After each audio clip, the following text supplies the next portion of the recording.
Ce message vous a été préparé par le Ministry of Unlimited Holy Ghost et vous êtes avec Mauro Dieu d'amour, volume 2, l'avenue du royaume de Dieu. Que la paix et la grâce vous soient données de la part de notre Seigneur Jésus-Christ. Sermon 328, un serviteur avec son maître. Prions. Père éternel, nous te louons, nous te remercions, tu nous as gardés, tu nous as protégés. Tu viens de nous donner notre occasion d'écouter ta parole. Merci Seigneur.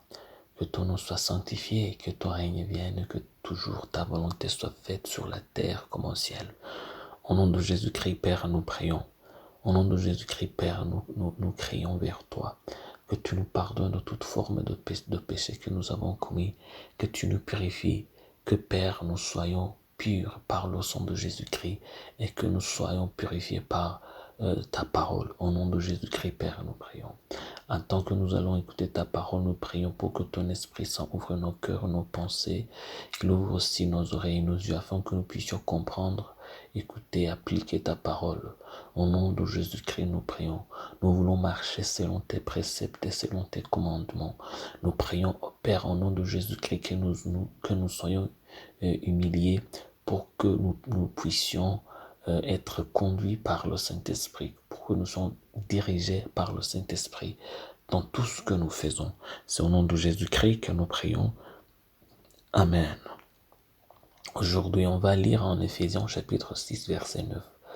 La Bible nous dit « Et vous, maîtres, agissez de même à leur égard, et abstenez-vous de menaces, sachant que leur maître et le vôtre est dans les cieux, et que devant lui, il n'y a point d'acception de personne. » Ça, c'est en Éphésiens chapitre 6, verset 9, version 8 secondes. Un patron chrétien, c'est le titre d'aujourd'hui. Ayant connu la bonne nature d'un service parfait que nous devons développer en tant que chrétiens, nous ne pouvions pas ne pas nous rendre compte qu'il ne suffit pas d'avoir des serviteurs. Le maître aussi doit répondre à un certain standard. Comme nous en avons parlé, Dieu n'enseigne pas aux hommes comment être des chefs ou des dirigeants. Il leur apprend comment être des serviteurs. Mais rappelez-vous, Paul a dit aux patrons et aux maîtres qu'ils ne doivent jamais oublier qu'il y a un Dieu dans le ciel qui va les juger. Nous devons nous en souvenir dans tout ce que nous faisons parce que Dieu va toujours récompenser chaque homme selon ses actes. Toute bonne action est récompensée et tout esprit corrompu sera détruit, peu importe qui vous êtes. Maintenant, c'est ça la justice et c'est ça être juste. Le Seigneur attend aussi de vous que vous fassiez preuve de caractère. Dieu veut que vous prêchiez selon sa volonté. Il veut que vous soyez juste et équitable envers vos serviteurs. Et en fait, il veut que vous n'utilisiez jamais la menace comme moyen pour atteindre votre cible. Tout homme qui mérite d'être payé doit être payé par tous les moyens possibles.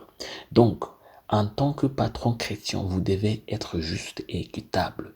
Vous ne devez jamais utiliser votre autorité pour menacer vos sujets.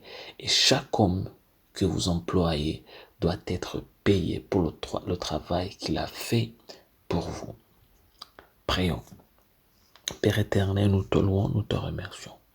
Que ton nom soit sanctifié, que ton règne vienne et que toujours ta volonté soit faite sur la terre comme au ciel.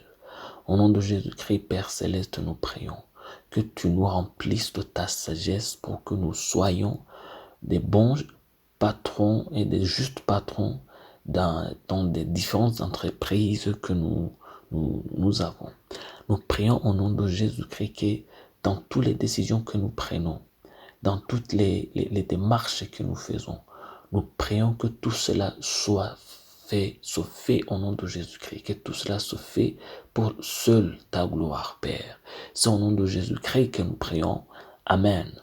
Aujourd'hui, on va lire la promesse en Éphésiens chapitre 6, verset 8, où la Bible nous dit « Sachant que chacun, soit esclave, soit libre, recevra du Seigneur selon ce qu'il aura fait de bien. » Ça, c'est en Éphésiens chapitre 6, verset 8. Que Dieu vous bénisse d'être avec nous, qu'il vous bénisse d'avoir écouté sa parole. Je prie pour vous qu'il vous remplisse de son Esprit Saint, qu'il vous remplisse de sa parole, qu'il vous remplisse de son amour, qu'il vous remplisse de l'humilité, qu'il vous remplisse de la foi, qu'il vous remplisse de la persévérance dans tout ce que vous faites. Au nom de Jésus-Christ, je prie pour vous que vous soyez aussi humbles pour être dirigés et conduits par le Saint-Esprit partout où vous êtes, dans tout ce que vous faites, dans toutes les décisions que vous pouvez prendre. C'est au nom de Jésus-Christ que je prie pour vous, que le royaume de Dieu reste avec vous, que seule la volonté de Dieu reste dans votre vie, que seul le nom du Seigneur soit glorifié dans votre vie. Au nom de Jésus-Christ, je prie pour vous. Amen. Soyez un partenaire de Dieu. Suivez et recommandez notre page Facebook et notre chaîne YouTube. Partagez la dévotion avec vos proches. Lisez et écoutez tous les jours et vous verrez vraiment Dieu dans votre vie. Que Dieu vous bénisse. Vous pouvez trouver les links dans la description du vidéo en dessous. Cet message vous a été préparé par le Ministry of Unlimited Holy Ghost et vous a été présenté par Mauro Dieu d'amour. Que la paix et la grâce vous soient données de la part de notre Seigneur Jésus-Christ. Amen.